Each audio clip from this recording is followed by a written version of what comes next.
Hello and welcome to Love, Life and Autism. My name is Mary Kilbane. It is rare when relationships run smoothly all the time.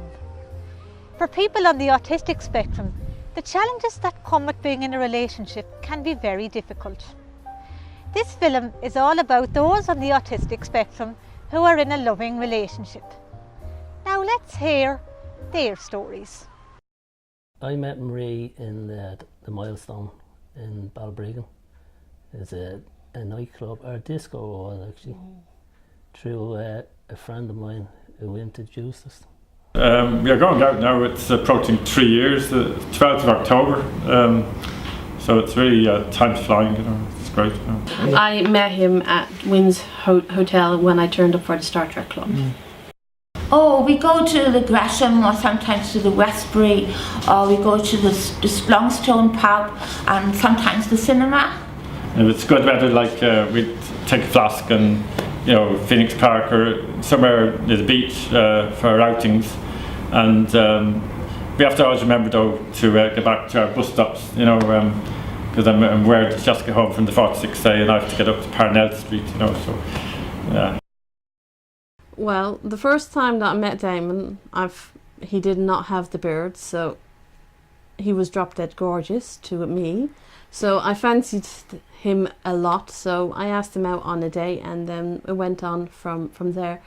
We've now been married for 17 years. Last September. And we've had 4 children together, 3 surviving. Our first son died of cot death. Well, she kind of complimented me. She didn't have a false persona. She wasn't like Eleanor Rigby, you know, face you keep in the jar by the door. And we just gelled, you know. Oh yes, we went to Donegal and went to Sligo, and then we went to Cairn, then our family were going out to Dingle, and so we went down as well, and they were paying a fortune in the hotel, so we just got a small bed and breakfast, but it's the same comfort, wasn't it? Great bed and breakfast and everything, it was beautiful.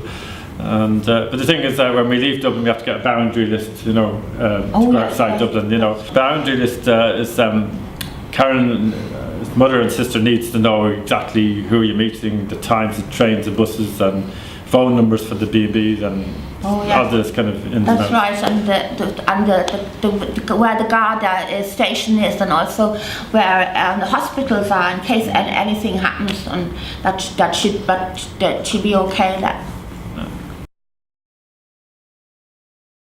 Yes, of course, it would be more difficult for them to get into a relationship and remain in a relationship.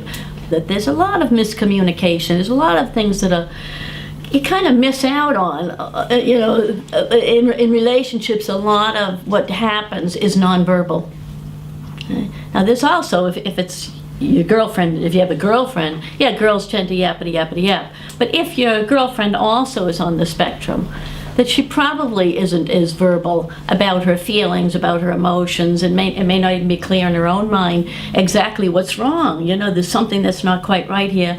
But possibly people on the spectrum, not everybody, but a lot of folks, wouldn't be very good at expressing their thoughts and feelings. And research tells us that these are the parameters and the things that are needed in order for people to do well. So it's something that can be learned. It's something that they have to work on. If you feel you're capable about it, talk about it with your friends and family. If they see no problem, don't let other people put you down. I would say just go out and have a look, because there I believe that there is somebody for everybody, so just go out and have a look. Well, we were 8.5 years together, and we said it's about time we got married. So we said, right, we'll pick a date so nobody will forget, and we decided, right, 16th of March, day before Paddy's Day, so no one can forget our anniversary. So we went in, we told no one, we went in and we booked it, and we came home, and we just said, oh, we're getting married in 3 weeks' time. And that's what we did, wasn't it? Yeah. Because it was our day, and that was it.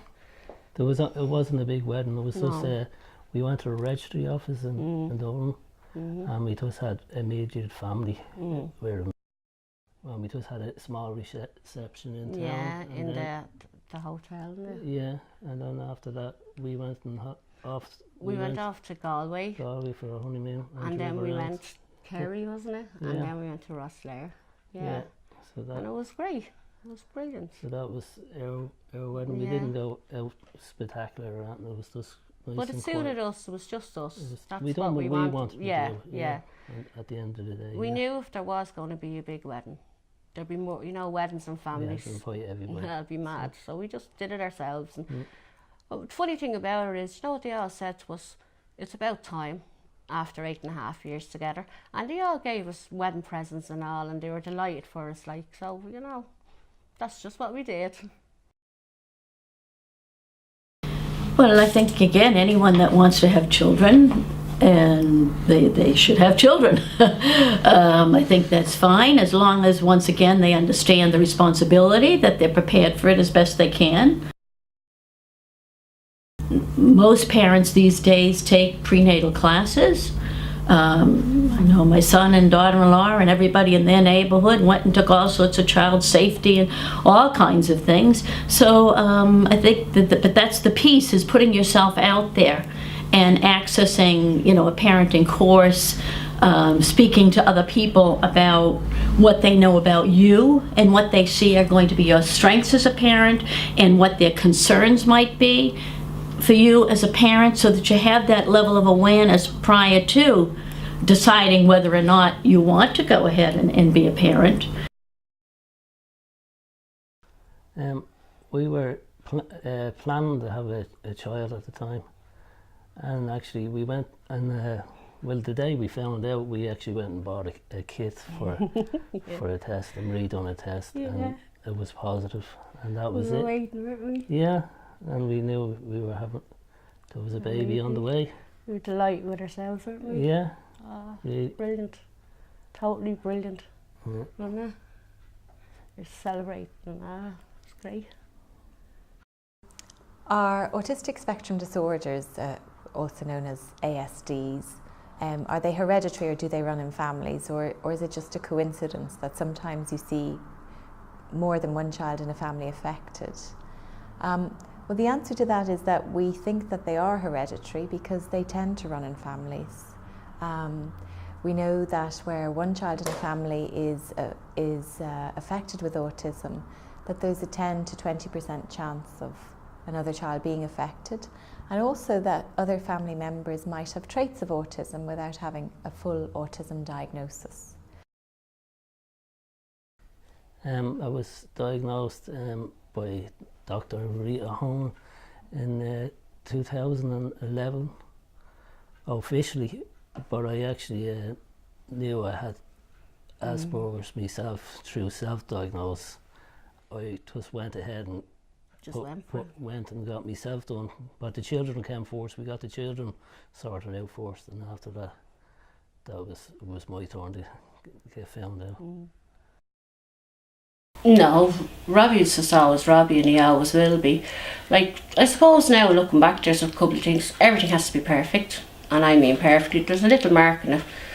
Whatever he does, oh no, start again.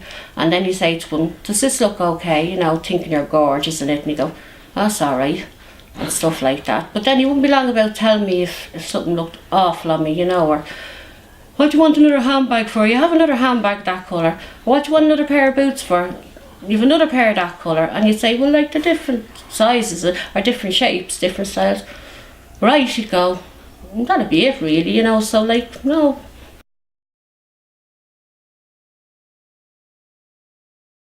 First thing is the general advice to anybody in a relationship: don't try to change the person you're with, because it's never going to happen.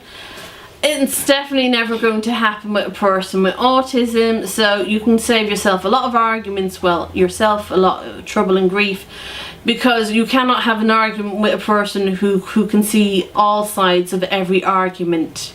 It's very frustrating. We went through an awful lot of plates during our first year of marriage, because I used to go out into the kitchen and smash them to it to relieve the tension. My tension. I thought it was great fun. Until we discovered bubble wrap. Tension pads are a lot more effective.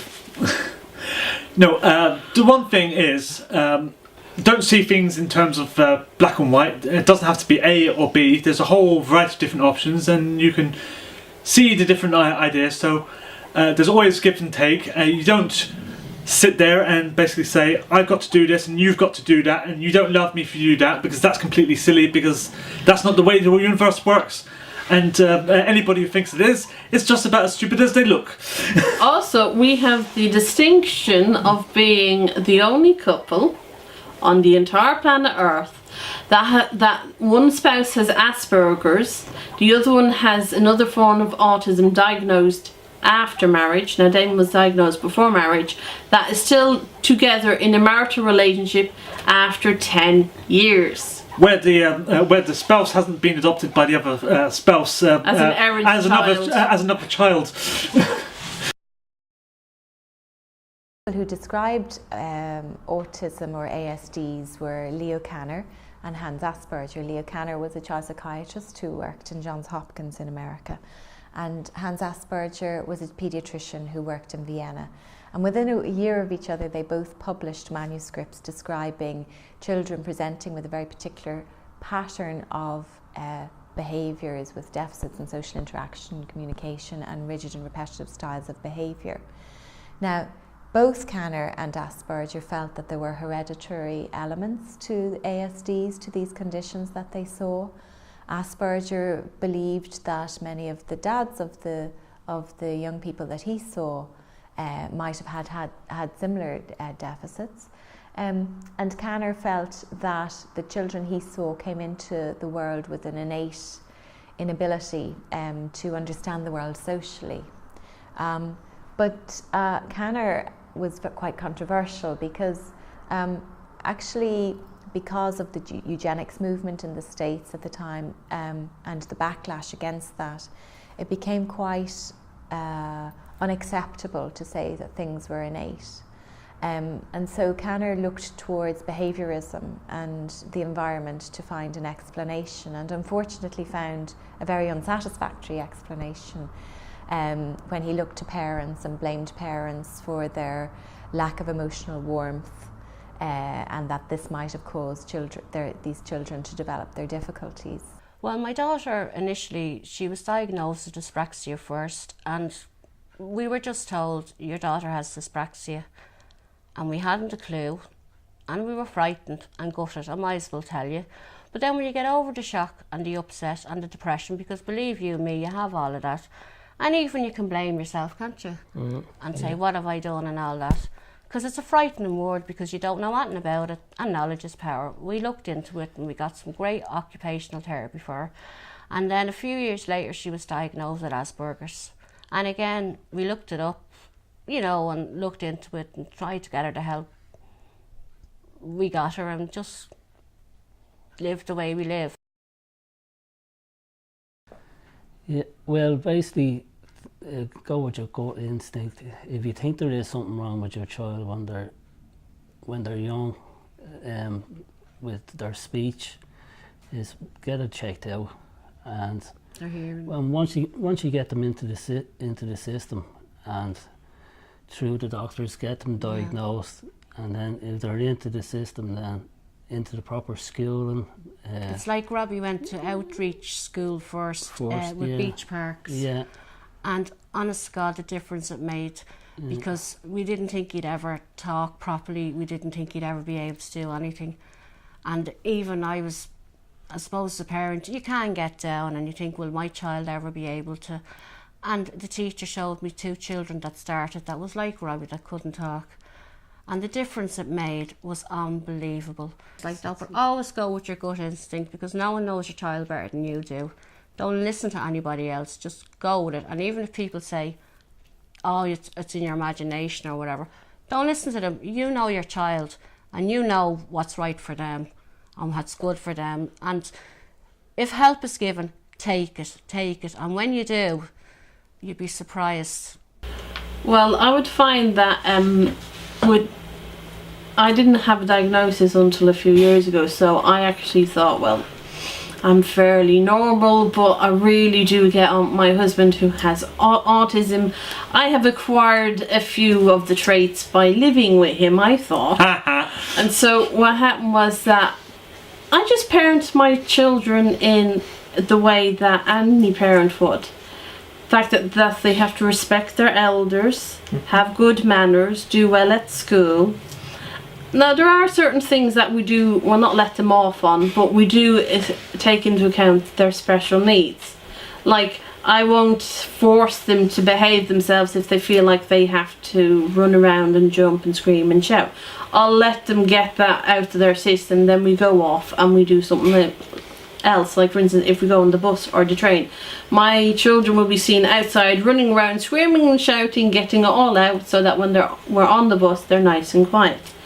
As for having autism myself, I do find that society does not think that a person with a disability would have children, or even a child, let alone having 3 of them running around you. So I find that society is adapting well, because more and more people are being diagnosed and coming out and saying, well, we're autistic and we have children and we want the services, so get on with it. I think public services obviously need to take this into consideration, that people are getting, many more people on the spectrum are getting married now. They're not dropping out of school, they're getting some support, they're meeting one another, they're going to groups together, like the one that David Jordan runs on a Sunday afternoon, and they're forming relationships and they're having children. So we do have a proliferation of autism, and that's going to explode even further in the future. So as a society, we have a responsibility to investigate it, to research it formally, and then to come up with the levels of support that would be useful to all involved.